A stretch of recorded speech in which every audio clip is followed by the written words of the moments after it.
Tudo bem, Karime? Tudo bem, Wagner, com Muito você? obrigado por estar aqui com a Eu que gente. agradeço sempre. De verdade mesmo. É muito interessante, o teu livro, ele realmente traz várias lições, dicas, mensagens, acho que eu posso dizer, para que a pessoa viva mais leve. A Sim, gente, a sim, gente tem carregando, a gente parece que tem carregado um peso muito grande, né? O passado parece que está muito pesado, o sim, futuro que nem chegou ainda está pesado demais, sim. e o seu livro vem como um refrigério para a gente. Não, peraí, calma, vamos viver mais leve. É isso mesmo. E tem vários pontos da tua história, que a gente vai conversar sobre alguns, Sim. que eu acho que você viveu coisas muito difíceis, que às vezes pessoas passam por toda uma vida e não vivem coisas tão difíceis como você viveu. Mas a minha pergunta é, essa coisa de olhar para a vida de forma positiva sempre fez parte da tua personalidade? Ou realmente a tua biografia te levou a escolher olhar de forma positiva para a vida? Uma excelente pergunta. Eu acho que os dois, Wagner. Eu acho que diversas pessoas passam por inúmeras situações difíceis Uhum. e não conseguem desenvolver a resiliência, que é uma capacidade que todos nós temos, né? De superar, de se reinventar e de passar por uma situação difícil se olhando como personagem dessa situação, o que facilita muito para clarear a história, né?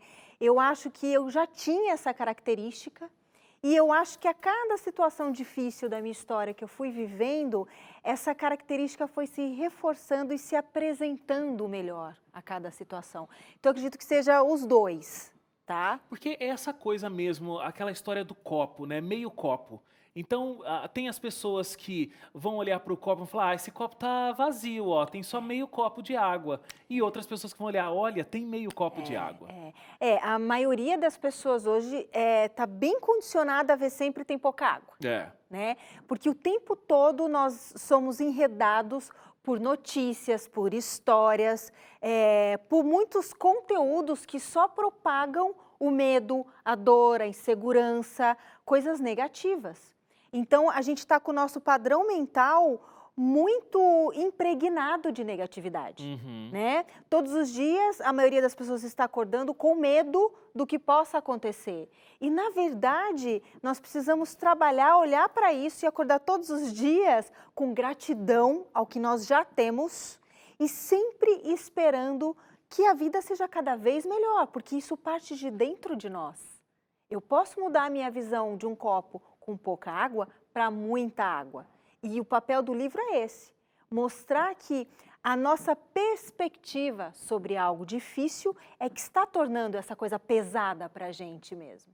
E ele ensina justamente como é que a gente vai mudar essa perspectiva. Como é que eu vou tirar esse fardo todo que eu estou carregando e que eu mesma crio para mim, para eu literalmente viver com leveza, fluir pela vida. E aí quem está acompanhando a gente em casa, pelo rádio, pela televisão, de repente está te vendo aqui, de repente não tem um contato com a tua história, está pensando: ah, mas a vida dela deve ser tranquila, olha, tão articulada, tá aí na televisão, palestrante, autora de livros e tal. Tem algumas coisas aqui. Sim, Com 8 anos, você já precisou ir morar com seus tios porque é. o seu pai ficou desempregado. Foi. Eu sou filha única, né? Então eu acho assim que, independente do motivo, uma criança pequena não morar mais com os pais é uma ruptura muito É forte. desestruturante, né? Sim, para qualquer ser humano, né? Mas eu fui, né? E fui porque me mostraram que seria melhor para o meu futuro. Claro, eu fiquei com sequelas emocionais e afetivas por conta dessa ruptura, fiquei, mas isso eu só percebi quando eu já estava mais velha. Na vida adulta. E aí eu fui entendendo que isso estava influenciando diretamente em todas as minhas relações. Porque a nossa primeira relação de amor na vida é com os nossos Claro. pais, é o ambiente que a gente vive, né? Mas ok, foi uma circunstância que aconteceu, eu realmente fui porque o meu pai era quem cuidava de tudo em casa e ele perdeu o emprego do dia para a noite, era ele que segurava tudo financeiramente.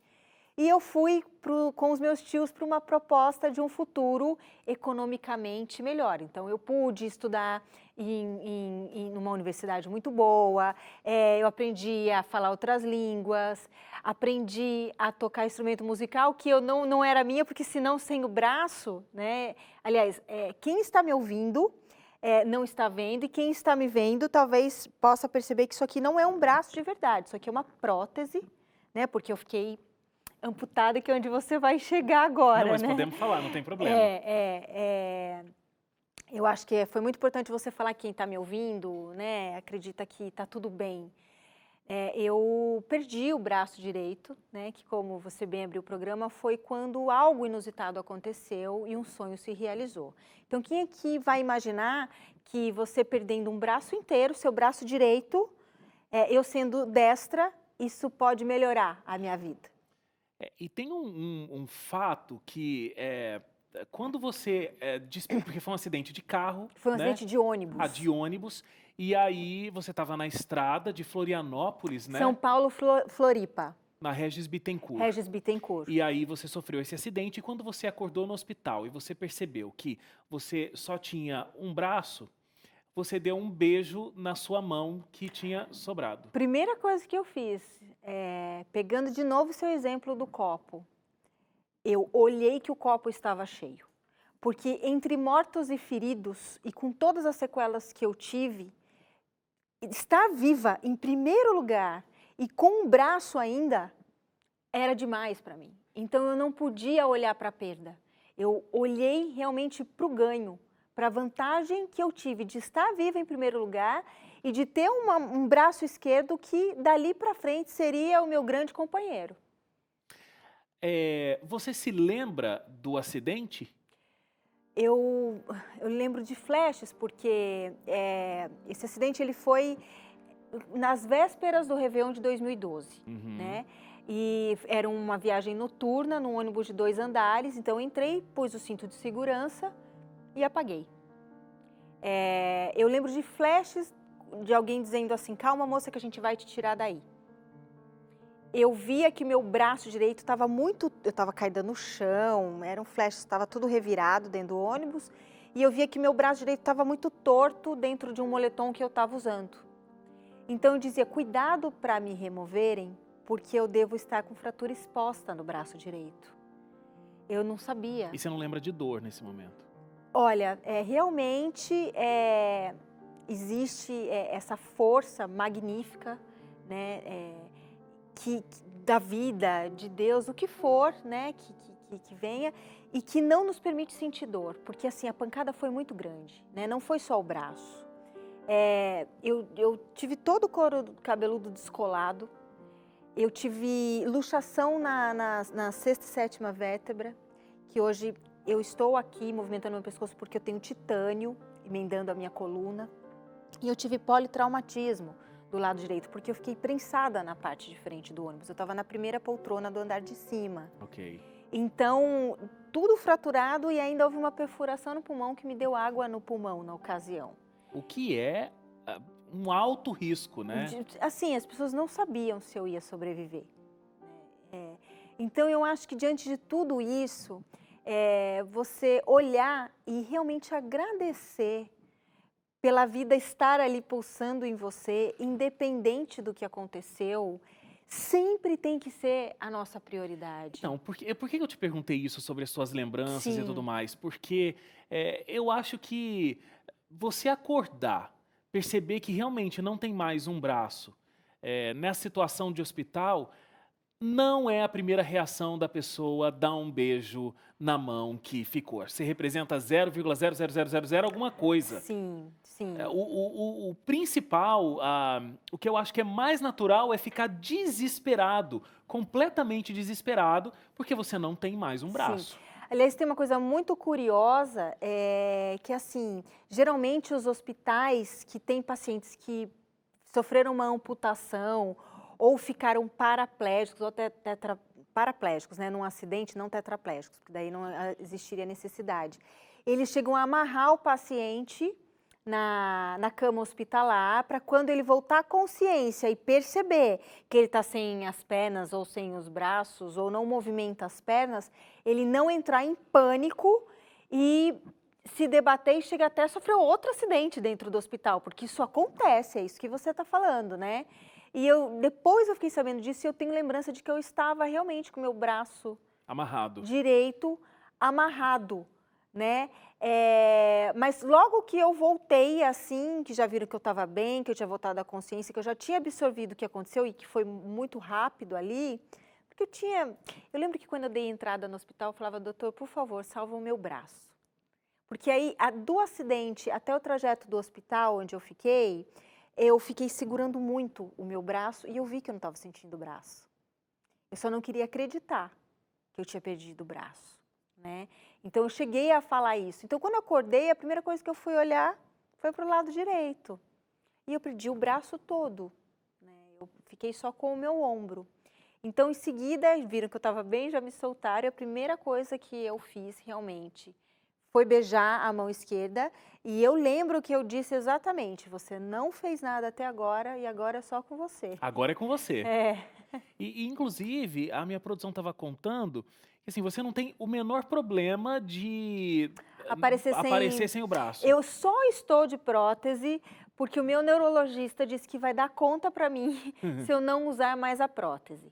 Publicamente, eu faço questão de aparecer sem, mas agora eu estou atrofiada do lado direito. A prótese, ela não é só uma questão estética de parecer que eu tenho braço, muito pelo contrário. Quando uma pessoa perde um braço todo, obviamente ela perde o equilíbrio, né? Então, o meu eixo esquerdo está muito mais pesado e isso causa mais impactos na minha coluna, além do que já aconteceu no acidente. Ok. Então, agora eu estou usando publicamente, mas eu acho que chega a ser uma utilidade pública, especialmente uma mulher, aparecer sem o braço todo em redes sociais, em TV e tudo mais, e mostrar que não existe problema nenhum com a ausência de um membro. O problema está na nossa mente, Como no a nosso gente se vê. preconceito com a deficiência, nos padrões de beleza que estão mostrando a todo momento que nós temos que ser assim ou assado, e nada disso é verdade. Aqui na contracapa do livro, por exemplo, a foto que a gente tem da Karime é uma foto, olha, com uma blusa sem manga, inclusive, Sendo quem eu sou. sendo quem você é, mostrando aqui o que ficou o ombro. Antes do acidente, eu falei sobre a saída para casa dos teus tios. Com 15 anos, você perdeu um namorado morto num acidente de carro. Foi. Com 24 anos, o seu pai, que tinha ficado desempregado naquele período, faleceu. Sim. Quando você conta essa história, você já mostra que lá atrás, você já foi desenvolvendo esse olhar de positividade aí, né? Sim, sim. Desenvolvendo junto com, acredito que foi o que você colocou no início, né? Com uma predisposição para olhar as coisas de uma forma positiva, né? Porque assim, na vida a gente tem duas opções, né? Antes de mais nada, é bom a gente lembrar que sempre vão acontecer coisas que a gente não quer, né? Então a gente planeja as coisas, a gente quer assim, quer assado, mas a gente já tem provas de que vai ser. Às vezes a gente até quer controlar demais, mas aí a gente percebe que não temos esse controle. Não dá. Então a gente precisa o quê? A desenvolver a nossa capacidade de se adaptar às coisas que vão chegar até nós. Isso pode ser tanto de você planejar de comprar um carro novo e não ter como comprá-lo, até você vir a perder alguém que você realmente ama, que não está mais aqui, perder para a morte, ou mesmo acontecer alguma coisa grave, você viveu uma doença grave. E quando nós nos abrimos para lidar com essas situações e não cair na lamentação, na reclamação e no porquê, porque comigo, você naturalmente vai viver com mais leveza. Você naturalmente vai se abrir para que a situação fique mais clara e você possa passar por ela de uma forma mais positiva e aprendendo com ela.